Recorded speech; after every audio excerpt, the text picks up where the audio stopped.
Okay, it's Monday, and on Monday, we deadlift. It's back and hamstrings day. Gonna do a little bit of back stuff, a little bit of leg stuff. This is more of like a back and leg day. I do some hamstring work, I do some quad work, and I do some back work. So it's a fun and difficult day. I'm excited you're here. Variant 002. This is the peach juice. Today, non-stim, I've had like 4 cups of coffee, so I didn't really need any stimulants, but I want to get a good pump, so the variant is the way to go. Use my code Shier10, hdmuscle.com. You guys know the drill. Let's go train.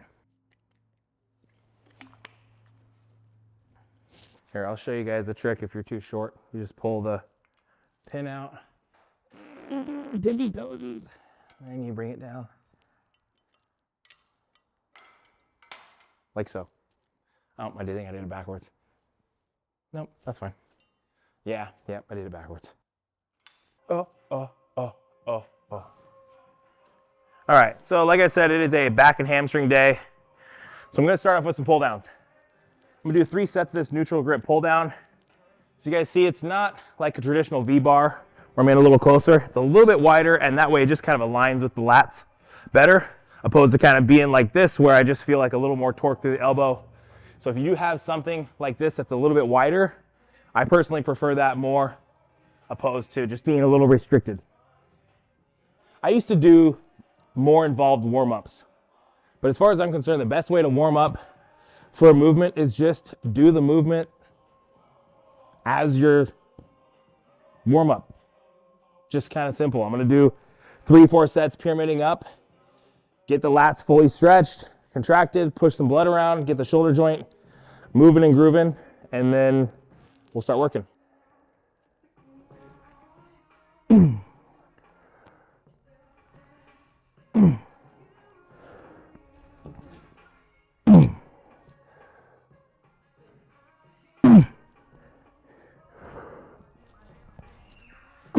Yeah. Oh, it's fucking heavy. All right, so like I said, I'm doing 3 sets here. That first set is like a heavy set of 6 to 8. And I'm gonna pull back and get a couple sets of 10 to 12. I just slowly inching my way up this stack throughout this off season, trying to get as strong as possible. Everywhere across all rep ranges. So hitting a lower rep range there. And now we'll dial the weight back and get a little more reps.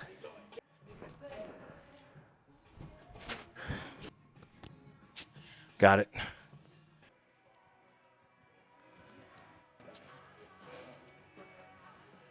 Okay. A little bit of weight off. That last set was a little heavier than I wanted it to be. So just down back a bit.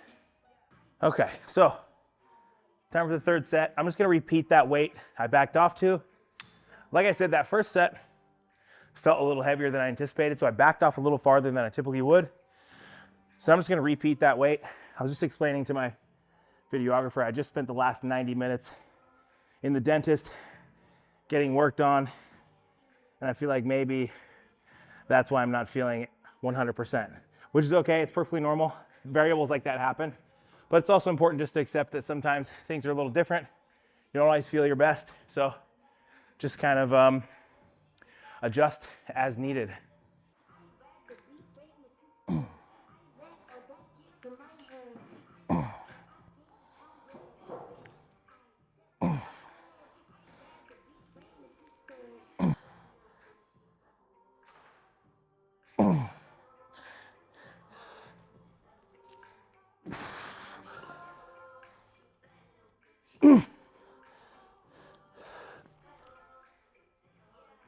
Oh, yeah.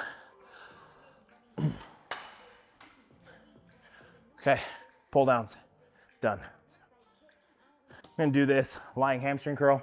So like I said, we are gonna deadlift today, and I personally like to get my lats and my hamstrings warmed up before I do any stiff leg deadlifting. To me, it's not just a safety thing, but I do feel safer as I approach that movement. It's also just, I connect better once I'm a little pumped, once there's a little more blood in my back, blood in the hamstrings. I like to fully lengthen, fully shorten the hamstrings, run them through a full range of motion, and then we'll get into a stiff leg deadlift. So, lying hamstrings.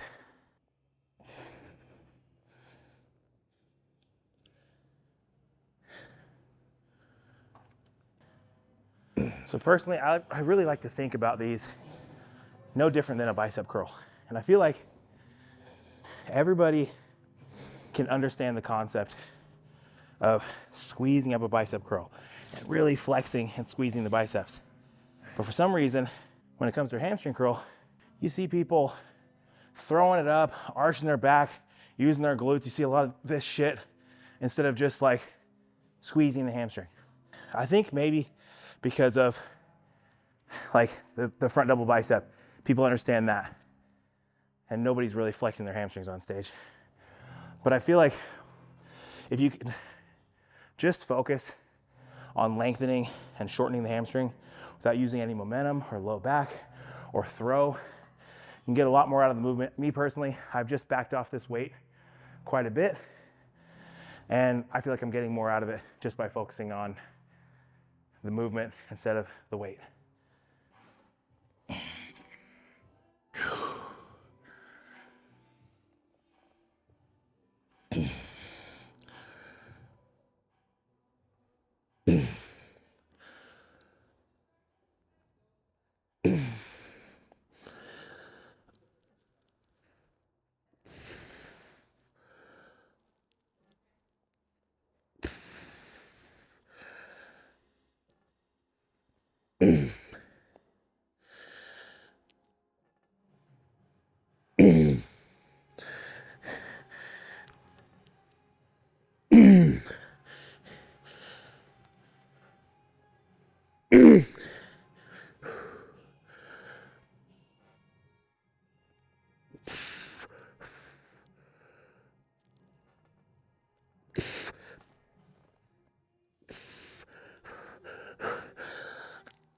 Ooh.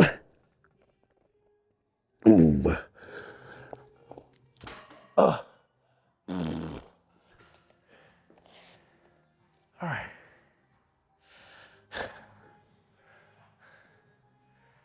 You guys see, that wasn't very heavy.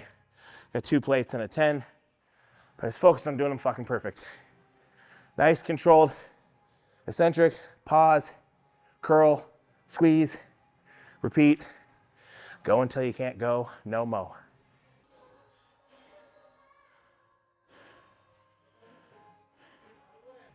So it is also her back and hamstring day. We don't do the same movements. You guys, like, I'm just relaxing here. This is how I rest in between sets. Very proper. We don't do the exact same leg day, but we both do this hamstring curl, and then we're both gonna deadlift. So it's gonna be a little bit of crossover. So you'll be seeing a bit of IFBB PRO Justin Shier as well. I'm gonna do one more set here. Just gonna repeat that same weight one more time. Actually, I'm lying. I don't know why I wanted to lie to you guys there. I'm sorry for that. I had 2 plates and a 10. I'm gonna pull the 10. The 10 didn't seem important, but then I realized I was being a liar, and being a liar is not cool. Don't ever lie. It's super lame. Liars are not cool.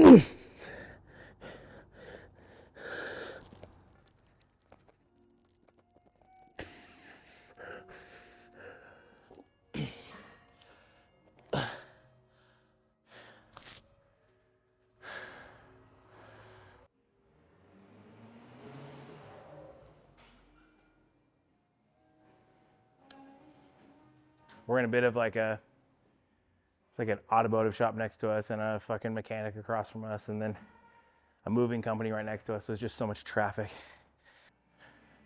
I don't like that. There we go. That's better. I don't want to stand on I don't want to stand on this crack, and I definitely don't want to stand on this crack and this crack. So you just got to set the bar in a place where I'm standing, I'm not stepping on a crack and breaking my mother's back, as they say.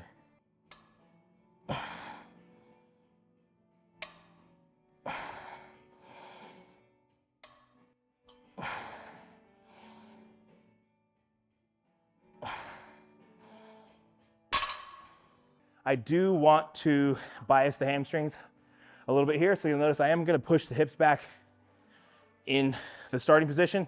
So I'm gonna kind of drive, brace through the glutes and hamstrings, and then pull. But again, it's my back day, so I want my back to take some load as well. Inevitably, your low back is gonna work. But I do want to see hinging through the spine, but also get some glute and hamstring work. So instead of just kind of being over the top where I'm pulling like this, I'm going to drift the hips back, really stretch the hamstrings, and then pull. And then again, as I lower, you can see this is what's lowering the bar, right? I'm not bending over the spine. I'm pushing the hips back, and that lowers the bar. My lady? Grazie. You hear that? That's Italiano. We're going to Italy this week. So we're working on our Italian. Jasmine, show them some Italian. Arrivederci. Grazie. Per favore. Si. Wait, what? Caffè con latte. Which is coffee with milk, please. Per favore. Si.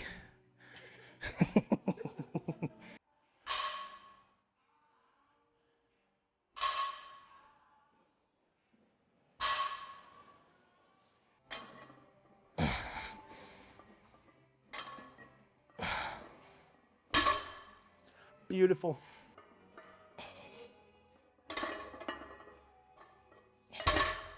Beautiful. Take the off. Aw. Take the off. Okay.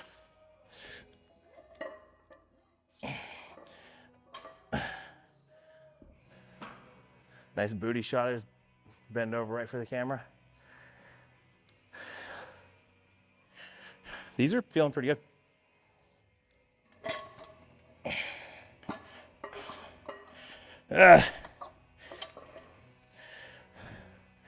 Such like a man thing. I've got a deadlift jack here, but I don't need it just to pry the plates off. Oh, hey.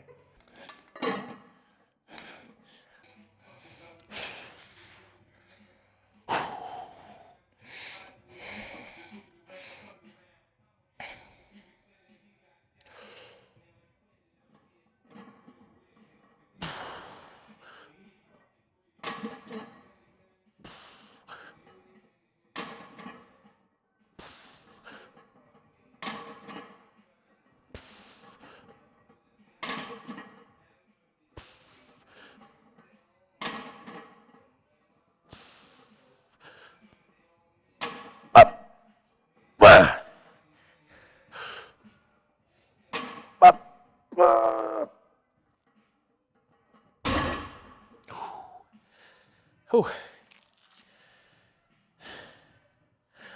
That was easy.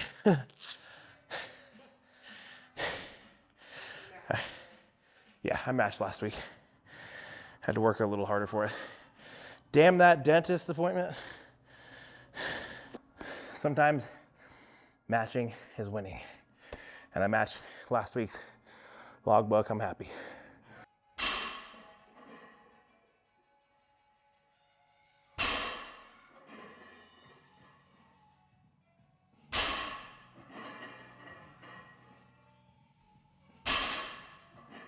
Good, Jazz. She's like an old low back injury.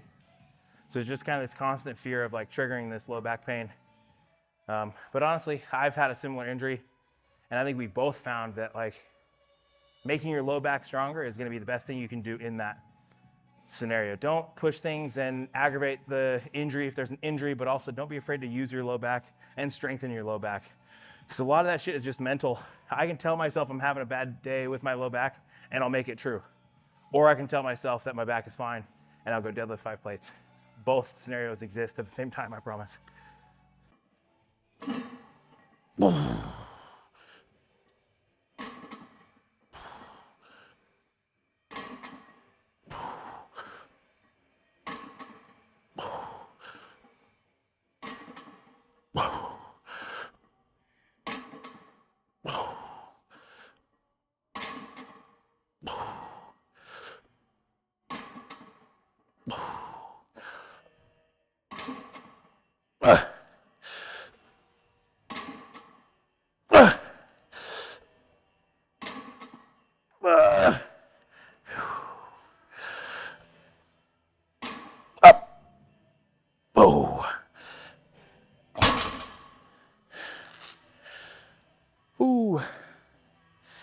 All right. 2 sets. Done. Moving on. I'm about to pass out. Feel lightheaded. Next movement, I'm gonna get into some dumbbell rows. I'm gonna do these bilateral, both arms, hinge back, and row. I got a question the other day, somebody asked me why I prefer to do these over single arm dumbbell rows. Now, I don't necessarily prefer them one over another. They're just completely different. Where if I were doing a single arm row, I'd be stabilizing with this hand and I'd be rowing with the other. Now that I'm using both arms, I'm stabilizing throughout my back, glutes, hamstrings.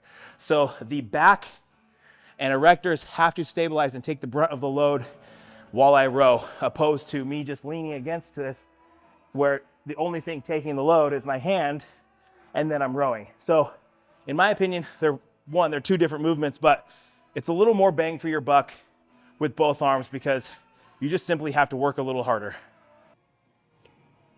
Oh. Oh. Oh. Oh.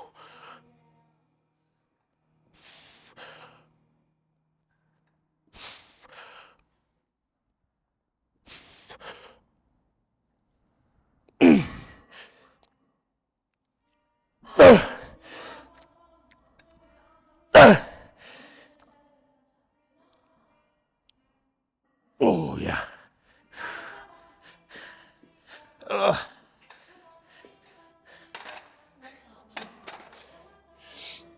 Without my staff to tighten my dumbbells, they're getting a little loose these days. I guess I need to tighten them now. Can't blame Matt for this anymore.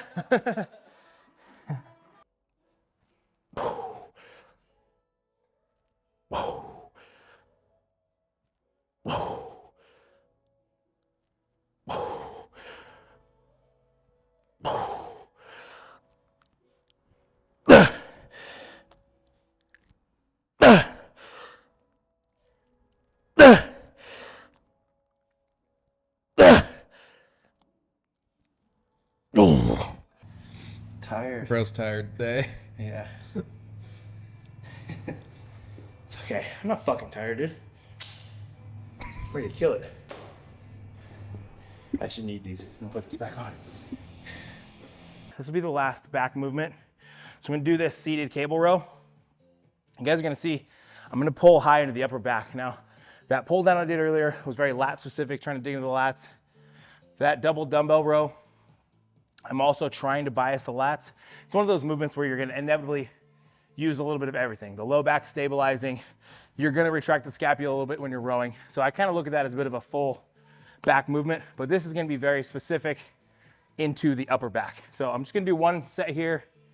I have an entire full back day at the end of the week and another full leg day at the end of the week. So this is just a day that I utilize to add a little more frequency to my back and my legs because those are the things I wanna bring up. So without further ado, let's row.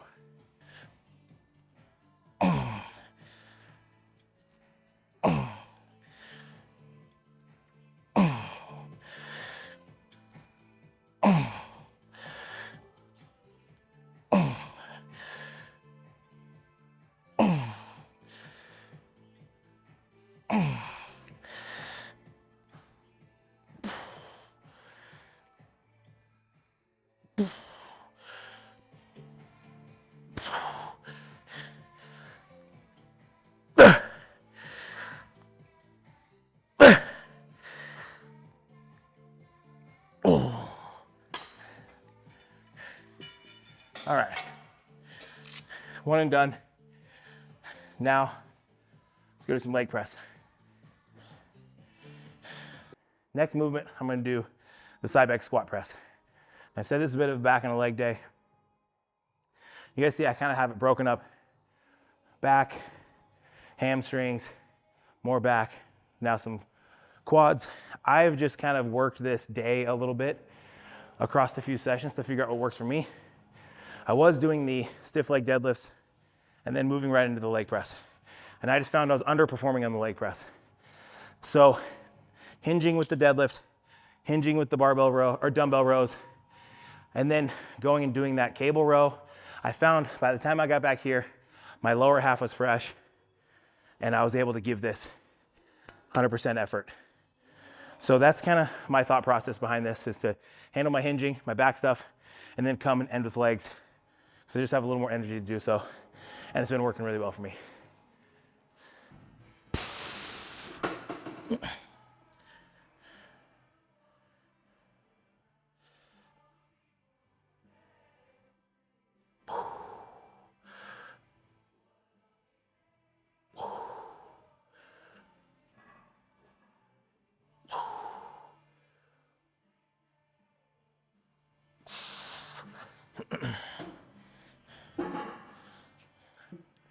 Okay. Oh, I usually rotate out the other way, so it was weird to rotate, but I wanted to address you guys. You guys might notice my heels are very low on the platform. I'm drifting my heels off about an inch. I'm doing that so I can get as much knee flexion as possible, bend in the knee. Now, if my feet were higher, I can still get some bend in the knee, but what that's gonna end up doing is driving more hip flexion. Where feet are lower, I'm gonna get more knee flexion. Really wanna bring those heels into my hamstrings and get as much bend in the knee as possible. That way, I'm getting as much stretch and load on the quads as possible. Now, you guys also might notice that my heels are lifting up a little bit in the hole. In my opinion, it's not an issue. Now, there is maybe some trade-off for load where I might not be able to go as heavy, but I'm able to achieve more knee flexion, which for me is more focus on my quads, which is what I'm looking for. I'm really trying to prioritize my quads in this movement, so that's my consideration for my foot placement here. Get 12 reps. Okay.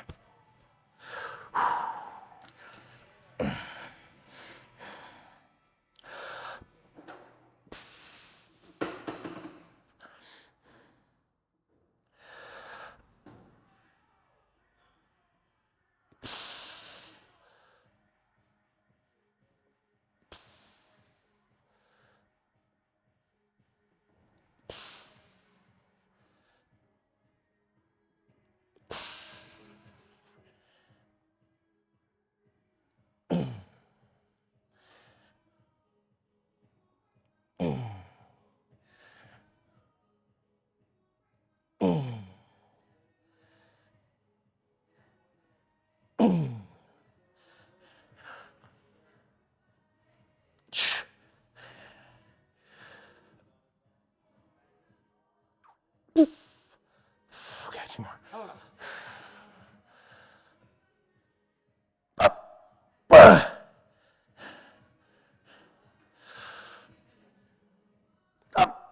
Oh, yeah.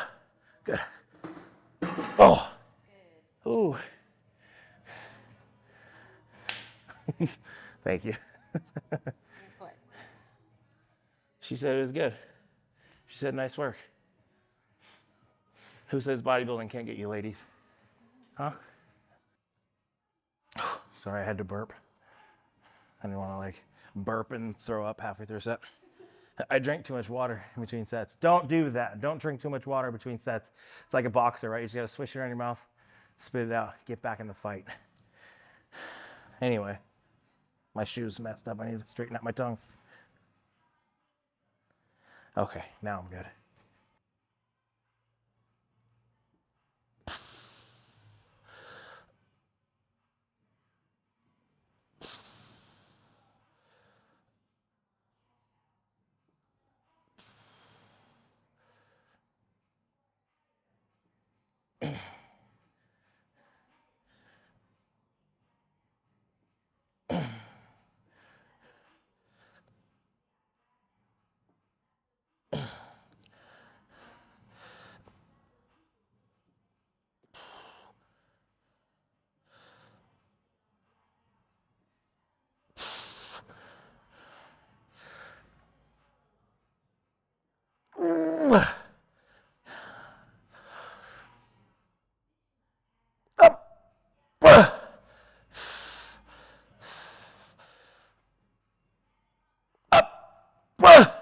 Fuck.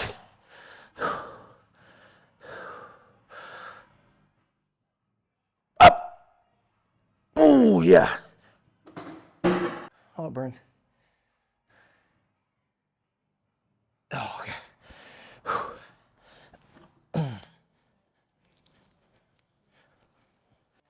El Pastor. See. All right, love you. I'll see you soon. Bye. Final movement. I'm just gonna do one set of the adductor machine. 15, 20 reps, high rep. Get the crotch burning, not the type of burn that, you know, had in college. It's a different burn. I never went to college, but I did have a crotch burn. All right, let's do this.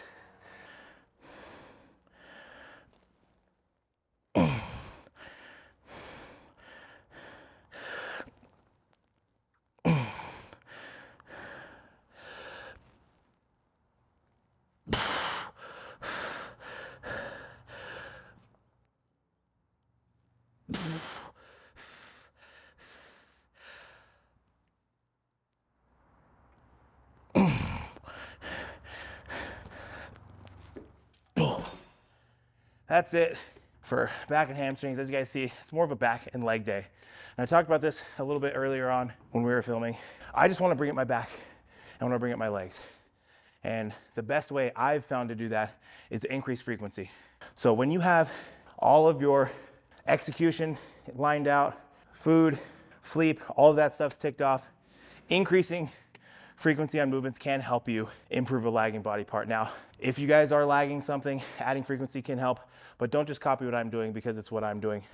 Find what you need to improve, focus on that, construct a training program that works for what you want to improve and execute. I'm just here to show you guys what I'm doing and what works for me, and this is what works for me. So I appreciate you guys watching. Like I talked about earlier, I'm gonna go to Italy next week, or actually this week, here in a few days. So I'm gonna be gone for a few weeks, but we'll see you guys afterwards. I'll be a very cultured, Italian-speaking man, and I will have tales from Italy to share with you guys. I appreciate you guys watching. Ciao.